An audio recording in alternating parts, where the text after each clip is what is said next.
Shavua Tov, a good vach. Hopefully a story to share with you where you see no good deeds go unrewarded, and showing a pleasant and loving face is always a good thing to do. As you know, in the summertime, students of Lubavitch go out into various cities, usually those that are distant and don't have a full-time shliach serving them, and they go visit them and keep in touch with these small communities and single Jews scattered here and there.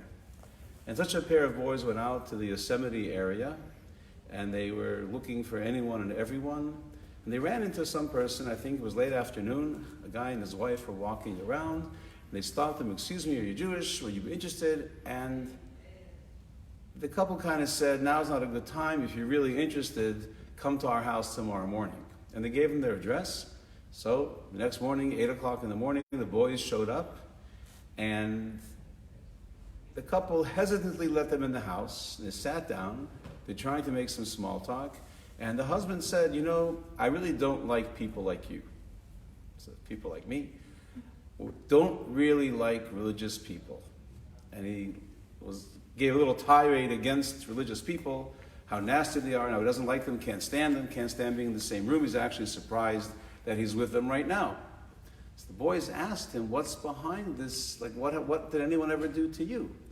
And he said, "Well, my one and only child, my daughter, became religious, and she cut off her relationship with us. She's since married, had children. She doesn't call, we don't call, we have no connection, we have no relationship. It's our only child. And surely there's something wrong with religious people that this is what happened as a result of her becoming religious, that you turned away from her family." So of course the boys didn't know anything about the girl and her situation, etc., but they tried their best to talk to the person and to speak to him about he should reach out and he should do what he has to do, and they have to be the loving grandparents no matter what. And he ended up putting on tefillin, having a nice conversation, and said they will definitely think about making the first move, not waiting for their daughter to make the first move. And the boys got back into their car, and they were planning to go to visit other people, other places. Unfortunately, there was a fire that day, the roads were closed, and they were kind of stuck in Yosemite all day. And they went to bed at night feeling kind of unaccomplished. They spent the whole day only meeting this one couple, and who knew where that conversation went. It didn't start off so pretty. And anyways, they continued their experiences, their adventures during the summer, and they almost forgot about it. Until sometime later, they were sitting together with other shluchim, and a shliach got up and he said, "The most amazing thing happened in my community.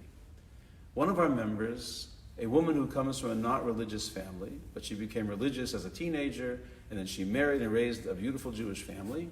She was estranged from her parents, and it had gone on for many, many years. She didn't know how to reach out to them, but she knew with her oldest child becoming bar mitzvah, she had to reach out to them.